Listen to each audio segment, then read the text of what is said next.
ते सर्वत्र मुसळधार पाऊस कोसळतो आहे। दादर परिसरात सेना भवनाजवळ नेमकी काय स्थिती आहे जाणून घेऊया। आमचे प्रतिनिधी रिजवान शेख तिथे उपस्थित आहेत। रिजवान, सध्या सेना भवनासमोर पावसाची काय स्थिती आहे? पाणी कितपत साचलेलं आहे? हेमाली, सकाळपासूनच आपण जर पाहिलं तर मोठ्या प्रमाणात पावसाने हजेरी लावली। संपूर्ण मुंबईमध्ये या झोडपून काढलेला आहे। ज्या पद्धतीने हवामान विभागाने मुंबईला रेड अलर्ट जारी केल्यामुळे मोठ्या प्रमाणात पावसाला सुरुवात झाली।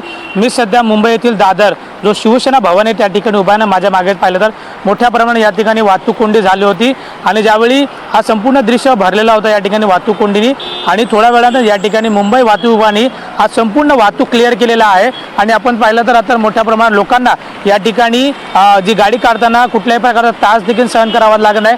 संपूर्ण रस्ता या ठिकाणी क्लिअर करण्यात आलेला आहे आणि चित्र मी तुम्हाला दादर परिसरातून दाखवतोय की कशा पद्धतीने ज्यावेळी थोडा वेळ अगोदर या ठिकाणी मोठ्या प्रमाणात ट्रॅफिक होता आणि हा संपूर्ण ट्रॅफिक या ठिकाणी मुंबई वाहतूक विभागाने क्लिअर केलेला आहे। आणि अनेक ट्रॅफिक जे चाकरमानी होते ते याच्यामध्ये फसले होते। त्यांचं असं म्हणणं होतं की आम्ही मेडिकलसाठी घरातून बाहेर पडलेलो आहे। त्याचबरोबर अनेक लोकांची ट्रेन देखील होती, त्यांना देखील जायचं होतं, परंतु हा संपूर्ण दृश्य आता मुंबई वाहतूक विभागाने क्लिअर केलेला आहे। त्यामुळे हे संपूर्ण मुंबईचा जो चित्र आहे तो बदलताना दिसत आहे आणि संपूर्ण वाहतूक जी आहे ते सुरळीत पद्धतीने चालू आहे। आपण जर पाहिलं तर मोठ्या प्रमाणात आता लोक हे गाडी काढताना आपल्याला दिसून येत आहे, परंतु ज्या पद्धतीने आता एकही कर्मचारी हा या ठिकाणी लावण्यात आलेला नाही आहे। परंतु जर पुन्हा एकदा या ठिकाणी वाहतूक जी कोंडी होते तर त्याला कोण सोडवणार? परंतु जर आपण पुढे पाहिलं तर आपल्याला चित्र दिसून येत असेल की सध्या तरी वाहतूक सुरळीत आहे, परंतु पुढे जर आपण पाहिलं तर हिंद मास्ताला हा जोडणारा रस्ता आहे आणि पुन्हा एकदा ट्रॅफिकला सुरुवात झालेली आहे। एकही वाहतूकचा कर्मचारी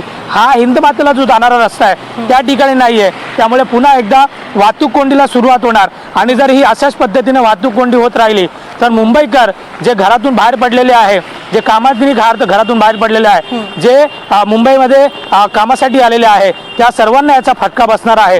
आणि हा दृश्य आपण पाहू शकतो की ज्या पद्धतीने आता थोड्या वेळ अगोदर हा पूर्ण वाहतूक क्लिअर करण्यात आला, परंतु ट्रॅफिकचा कर्मचारी हा नसल्यामुळे पुन्हा एकदा वाहतूक कोंडी झालेली आहे।